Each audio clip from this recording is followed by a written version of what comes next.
You know, after the bombing of the Iranian nuclear facilities, I got in a group chat that I'm in with some friends. Someone said, how soon is Fox News going to call for Trump to get the Nobel Peace Prize so that he can have one like Obama for the bombing of Iran? And you really can't make this stuff up. It didn't take very long. A Fox News contributor and Kayleigh McEnany and elected Republicans, a lot of them are saying, yes, Donald Trump should get the Nobel Peace Prize for bombing Iran. Katie Pavlich is one person who said it. Let's take a listen. Look back at probably one of the most courageous military efforts that is protecting the entire world, and we don't even know the true magnitude of what this will do in the future, or what it's just so awesome this could have become if it wasn't dealt with. In other words, the number one state sponsor of terror with nuclear weapons, and then, of course, ballistic missiles that get longer and longer in terms of their range, what that could have meant for the United States, what that could have meant for the world. The world is a safer place tonight, is my conclusion. What's yours? I couldn't agree more, Sean. God bless President Trump, God bless the U.S. military, and God bless the Israelis for paving the way so this mission could be as successful as it was tonight. You know, the president reiterated what you've been saying, what I've been saying for weeks now leading up to this, which is the Iranian regime has been at war with the American people for 45 years, and their pursuit of a nuclear weapon was the final straw.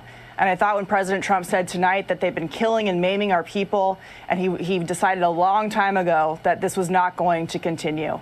It's so interesting to watch the relationship between Prime Minister Benjamin Netanyahu and President Trump, not just in the last 6 months since President Trump came back into office, but also combine that with what they did together during the first term. You know, this time around, President Trump invited Netanyahu as the first foreign leader in his second term to visit America, to come visit him at the White House to talk about these issues. He then came back in April and actually had a meeting with a number of reporters. I happened to be there at the Blair House with Netanyahu, and he talked about this relationship that he had with President Trump and how different it was from the Biden administration, how he could trust America, how he could rely on President Trump, how he was a man of his word, how they were on the same page. And now here we are today with the success of this military strike, not on one nuclear site, but three, and a message not just the Iranians, but to China, to the rest of the region, even to Russia. So this was a night of historic proportions. I know this is nauseating, but we're getting to her key statement here. President, it was courageous in making this move and making this decision. And as you said, I think we're going to see the fruits of this decision tonight play out for many, many years to come. And if the Nobel Peace Prize were worth anything anymore, I would say the president certainly deserves one. He gets the Nobel Peace Prize for bombing Iran. Donald Trump's former press secretary, Kayleigh McEnany, she says she believes he should get 34 Nobel Peace Prizes. So rather than World War III, we may get more peace. And rather than 34 felony counts, President Trump may end up with 34 Nobel Peace Prizes. That was for the leftists. You can clip this and make it go viral and go nuts. Yeah, it's not about clipping it and making it go viral and go nuts. It's just you sound really dumb. You sound delusional, and you sound like a cult member. Laura Loomer said Donald Trump should be getting the Nobel Peace Prize. We should be thanking Trump.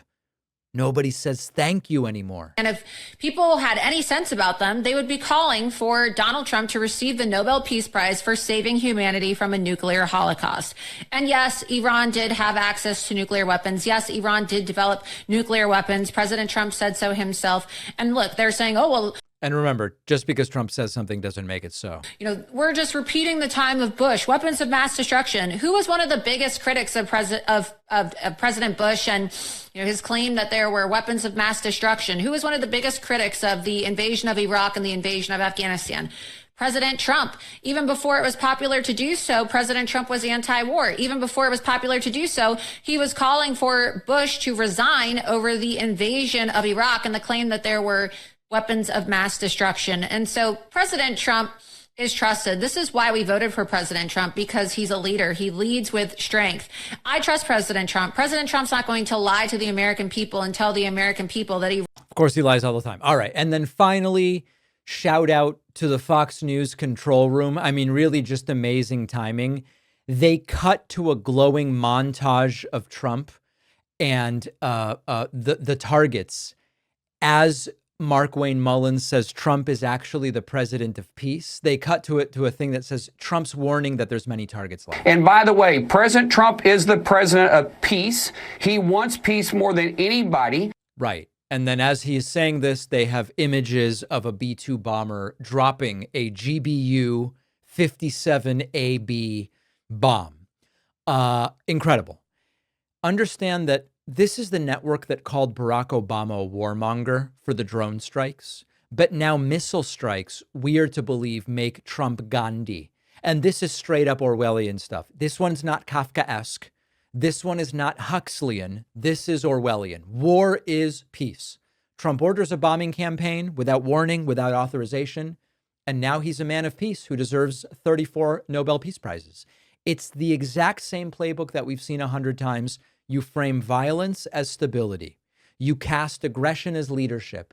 And then you call it peace if the person communicating it to you is standing in front of an American flag. This is not foreign policy. This is propaganda. The people pushing it know exactly what they're doing. It's out of the playbook. They all know the playbook. And it's also worth mentioning that Donald Trump has been obsessed with the Nobel Peace Prize since he found out that Barack Obama got one. So I do think, to a degree, the people talking about this, the people saying now he deserves it, I think they're placating that instinct. He talked about it constantly. He was seething with envy that they gave it to Obama. Why didn't he get one for when he stepped over into the DMZ with North Korean leader Kim Jong-un, for example, or for any of the various ceasefires to problems that he started? None of this is about peace for Trump. It's about my ego says I should have the Nobel Peace Prize. Revenge tells me I should have the Nobel Peace Prize. If Obama got it, Trump wants it, even if he's got to bomb his way there. Finally, one little funny bonus. We're going back now to the night of the bombing. Here's Hannity mispronouncing some of the targets, pronouncing one Estefan, like Gloria Estefan. That's not all. Two other major Iranian nuclear sites, Natanz and Estefan, were wiped out with 30 Tomahawk missiles. They got Gloria Estefan, folks. The threat is over. The rhythm is not going to get you. You will be pleased to know. So this is how warped things have become. Republican president launches a strike, no congressional authorization, no public debate, no justification based on an imminent threat, certainly. And the right's first instinct is give him a trophy for peace because he did bombs. Many of us know all too well about the sticking, rubbing, and chafing that you can get with traditional underwear.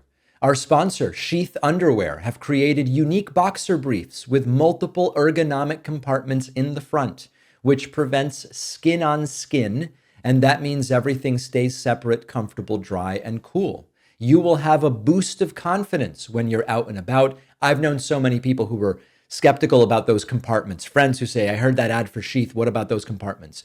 And then they try it, and then they're amazed at the comfort and breathability when they finally try it. You will thank yourself. Plus, Sheath has brand new materials like bamboo and mesh for even more cooling comfort. They will be the most comfortable pair of boxer briefs you ever put on. No more sweatiness and chafing and readjusting, especially at the gym. It's a lifesaver. Give Sheath Underwear a shot. I've had a great experience. I think you will too.